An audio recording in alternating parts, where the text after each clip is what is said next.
चंबा के विधानसभा क्षेत्र चुराह को आगामी विधानसभा चुनाव में अनारक्षित करने की मांग एक बार फिर से जोर पकड़ने लगी। इस मांग को लेकर विभिन्न संगठनों के प्रतिनिधियों ने आज उपायुक्त चंबा मुकेश रेपस्वाल के माध्यम से एक मांग पत्र राज्यपाल को प्रेषित किया।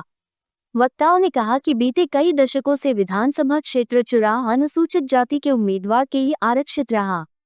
कई बार इस सीट को अनारक्षित करने की मांग उठाई जा चुकी, लेकिन अब तक यह मांग पूरी नहीं हो पाई। यदि यह सीट अनारक्षित होती तो अन्य वर्गों के लोगों को भी चुनाव विधानसभा क्षेत्र का प्रतिनिधित्व करने का अवसर मिलेगा।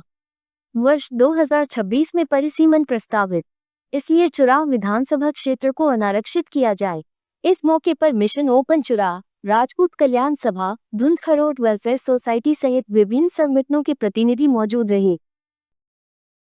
आज हम जिलाधीश महोदय के पास ये मांग लेकर आए हैं कि पिछले 60-70 वर्षों से जो हमारी चुराह कंस्टिट्यूंसी है वो रिजर्व कैटेगरी के लिए रिजर्व है। पीछे जैसा कि आपने जिक्र किया कि भाई अब ये मांग कई बार की जा चुकी है। ये सही है कि पिछली बार भी हमने 2006 में ये मांग उठाई थी और हम डिलिमिटेशन के जो हमारे कमिश्नर साहब थे उनसे भी मिला था हमारा डेपुटेशन। सभी प्रकार के दस्तावेज हमने उनको उपलब्ध करवा दिए, लेकिन अंततः ये कंस्टिट्यूंसी राजनगर नाम से थी पहले और उन्होंने सिर्फ चुराह नाम दे करके इसको हमें संतुष्ट कर दिया। जो हमारी मांग थी वो पूरी नहीं, और इस बार हम दोबारा इसी मांग को लेकर अब सतर्क हो चुके हैं कि पिछली बार भी हमें ठगा गया है और इस बार हमारा प्रयास रहेगा कि हम ना ठगे जाएं, क्योंकि जितने भी दस्तावेज हमने पिछली बार दिए थे वो सभी उसके काबिल थे जो राजनगर को ओपन किया जाता, अनारक्षित किया जाता, लेकिन ऐसा नहीं हुआ। तो इस बार भी हमने ये प्रयास शुरू कर दिया है। हमने इसके लिए एक वो संगठन का भी गठन किया है जिसका नाम मिशन ओपन रखा है, और उसके साथ साथ हमारे यहाँ धुंधखरोटी सोसाइटी सभा जो है वो भी हमारे साथ मिली है, और राजपूत सभा पुकरी वो भी हमारे साथ है। तो हम इस बार जो है वो लड़ाई जो है वो अंतिम छोर तक ले जाने का प्रयास करेंगे, ताकि ये हमारा जो, मेरी उम्र इस वक्त 70 साल हो चुकी है और मुझे जहाँ तक याद है तो मैंने इसे रिजर्व ही देखा है।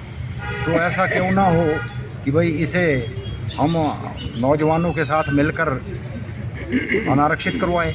यही चीज़ हम नौजवानों के बीच में भी ले जा रहे हैं चुराह के, कि भाई वो आगे आएँ और इस मांग को आगे तक उठाएं। सर, अगर आपकी ये मांग पूरी नहीं होती तो क्या रहेगा? मुझे तो आशा है कि ये हमारी मांग पूरी हो जाएगी, क्योंकि सरकार हर आदमी की बात सुनती है। तो मेरे ख्याल में जहाँ तक चुनाव क्षेत्र के लोगों की आवाज़ है वो हम दिल्ली भी पहुँचाएँगे, शिमला भी पहुँचाएँगे और हंस संस्था के पास पहुँचाएँगे। तो मेरे ख्याल में हमारी मांग पूरी हो जाएगी।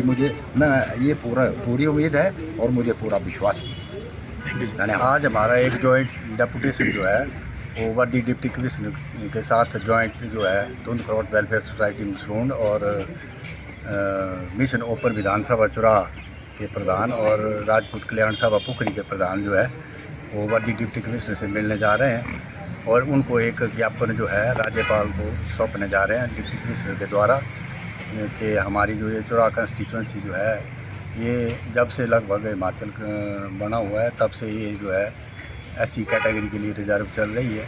तो हमारा सभी का ये एक उद्देश्य है कि भाई इसको जो है ओपन किया जाए, और आगे 2026 में जो है डिलिमिटेशन भी होने वाला है। तो 2026 में डिलिमिटेशन के वक्त इस मैटर को जो है वो पुट अप करके जो हमारी कंस्टिट्यूंसी चुराह को ओपन किया जाए। सर, इससे पहले भी कई बार मांग उठाई जा चुकी है, क्यों पूरी नहीं हो पा रही है, क्या रीज़न है? इससे पहले हम कई बार जो है prime minister office, chief election commission of India को धुंधखरोट सोसाइटी की तरफ से 2020-21 से पत्राचार कर रहे हैं, लेकिन वहाँ से रिप्लाई ये आया था हमें कि भाई डिलिमिटेशन जो है वो 2010-11 में हो चुका है, और अब जो डिलिमिटेशन है वो है 2026 में होना है। तो इसलिए हम कंटिन्यूटी में जो है ये अपना प्रोसेस जारी रखा है। अब ये दिसंबर महीना ख़त्म होने वाला है और 26 शुरू होने वाला है। तो हमारी यही दरख्वास्त है सरकार से कि ये जो है जो हमारा ये जो मांग पत्र है कॉन्स्टिट्यूंसी को ओपन करने का, इसको उस वक्त जो है ध्यान में लिया जाए और हमारी चुराह कॉन्स्टिट्यूंसी को ओपन किया जाए।